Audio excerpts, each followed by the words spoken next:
All right, and we are back here on the GSMC football podcast. And for the third part of the show, we're going to talk about the most disappointing teams of the NFL season. And handful of comments that we got. We got from Teddy Belcher 4K Ultra Wide 21.9. He had a lot to say in the chat. Also, Anthony Manzano in the chat. Usually it pops up on my chat menu here, but for some reason I wasn't getting them. But a lot to say about the Hurts debate and also comments on the defense. So Teddy talked about Brock Purdy. He's above Brock Purdy, next to Stafford. He said Joe Burrow. I call him throw Burrow, and Bengals can't run 3 yards. Burrow's biggest game this year is the Cardinals. That's the extra 17th game. I think you got the years mixed up because they played the Cardinals last year. But yeah, I had a lot to say. But Anthony in the chat about what we just talked about with the defenses.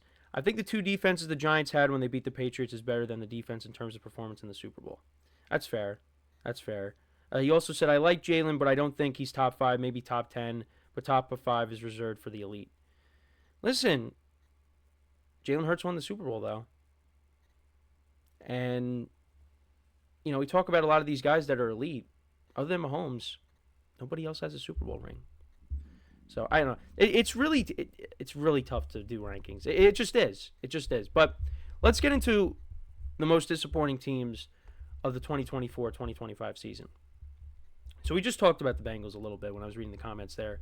The Bengals you got to put in that conversation because they were a team that, in many people's eyes, including myself, they had playoff aspirations.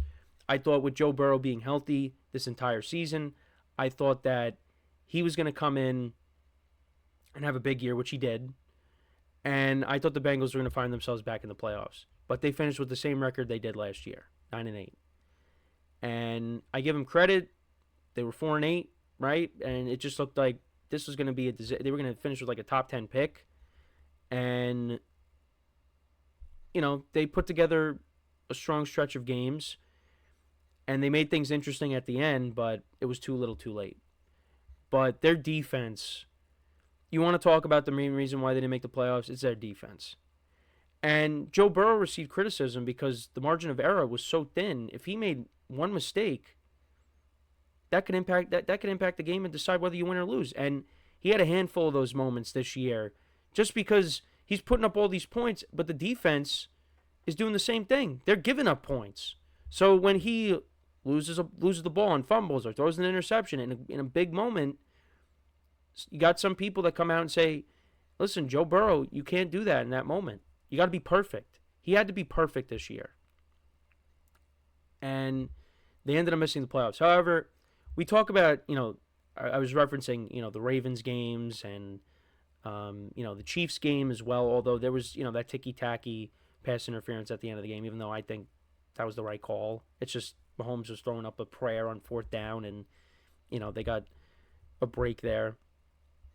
But they lost to the Patriots 16-10 to start the year. The Patriots, they win that game, they're in the playoffs. So it's just that was probably their most disappointing loss of the year, was losing to the Patriots. Because if they win that game, they're in. Patriots got a higher draft pick. But you got to put them up there. I think another team in their division, the Cleveland Browns, they were disappointing. They basically had a reverse of what happened to them in 2023, where you had Deshaun Watson get hurt, you had all these injuries, and they still won 11 games and made the playoffs. You had Joe Flacco finish out the final quarter and a half of the season, and they made the playoffs. They did get bounced out in the first round by the Texans, but hey, they still made it, and you thought, all right, let's see what they do next year. And I thought Deshaun Watson, I didn't think he was going to be the Deshaun Watson from Houston, but I did expect him to be a little bit better. He was not good at all. And then he gets hurt. And then you got Jameis Winston starting, and, it was fun at times. I mean, I went to the game that he beat the Ravens.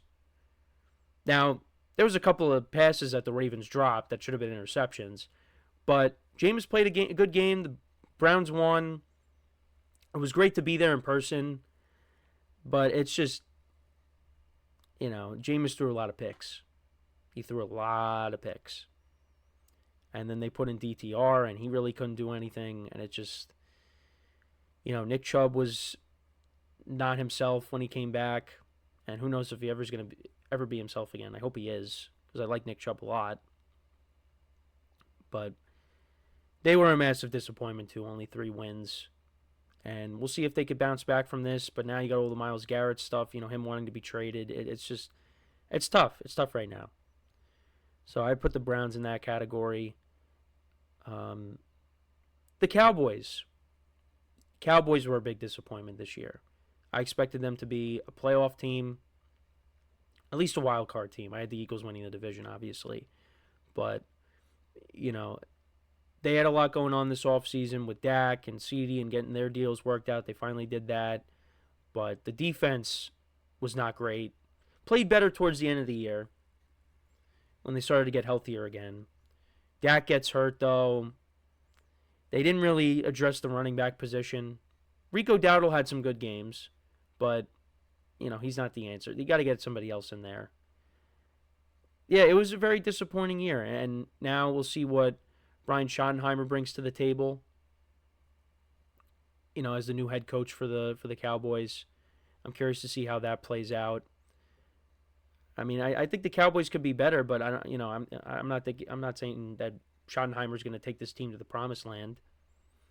So that's kind of where I'm at there. But yeah, Cowboys were a disappointment this year. 7-10. That is not what I expected going into the year. The 49ers. 49ers were a big disappointment.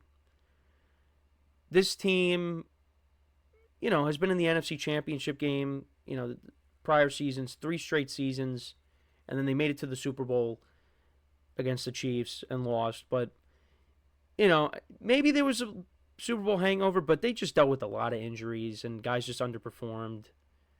Christian McCaffrey was hurt all year basically, came back and then got hurt again. Brandon Ayuk, after everything that happened in the offseason, he was kind of disappointing, and then he got hurt, unfortunately. He tore his ACL. George Kittle was in and out of the lineup. He missed some time this year, but he did put together a good year. But, he missed some time. Deebo Samuel missed some time, and, he dealt with pneumonia, and even before that missed a game with an injury, and then, everything with him just not contributing, and drops were a problem for him this year. And now he's looking to get traded, and we'll see what ends up happening there. Brock Purdy got hurt this year. He missed a game. The defense, Nick Bosa was hurt. They were waiting on Dre Greenlaw to come back, and he wasn't 100%. Fred Warner was playing through an injury. Guys in the secondary were banged up. It was a mess. It was a mess. And it's a forgettable season for them. I think if this 49ers squad is healthy next year, they're going to be back to being how they've been. But yeah, no, it's what'd they finish? 6-11? I mean, but you got to remember, this happened when they lost the Super Bowl against the Chiefs the first time. The COVID season dealt with a lot of injuries, and they ended up missing the playoffs. But yeah, they finished 6-11. They finished in last place in their division. I wouldn't have seen that coming. But we'll see how it goes. With the Niners, what they do this offseason. Also, I think it was made official that Aaron Rodgers and the Jets completely moved on, which I think was already leaning that way. It was already leaning that way. We talked about that, but I guess it was made officially official. We'll say that. But speaking of that, I think the number one team, the number one disappointment was the Jets. With all the expectations coming in, Aaron Rodgers coming back, the defense, you got Garrett Wilson, you got Breece Hall. The Jets were expected to do a lot this year from a lot of people, including myself. I had them winning the division, and they won 5 games. Now, it was a collective effort. I don't think you could pinpoint it on one person. There are multiple individuals to blame. You could blame the quarterback. You could blame the coaching staff. You could blame the ownership. You could blame the defense. You could blame the kicker. You could blame everybody. You can't just blame it on one guy. And I know most people are going to blame Aaron Rodgers just because, he went to the Jets and he kind of took over the team, wanted his guys, and, people look at him as the reason why Robert Saleh got fired. But Woody Johnson pulled the plug on Robert Saleh prematurely. Now, at the time that the move was made, I wasn't, that against it because Robert Saleh was not a good head coach. But it's just what ended up happening. They went from being not well coached to just not being coached at all with Jeff Ulbrich. And no offense to Jeff Ulbrich, but he was in over his head. But it was just massive disappointment for the Jets because you have all these weapons, you got this defense, but the defense took a step back this year. Let's be honest, the defense was not the same. They let go some guys on the defensive line, and there were some injuries. Jermaine Johnson tore his Achilles, I believe, and C.J. Mosley was hurt. It's just and Sauce Gardner took a step back, and you had people calling him by his real name. It was a lot, and now the Jets, we'll see what they end up doing going forward with this new regime. Hopefully Aaron Glenn gets it right this time.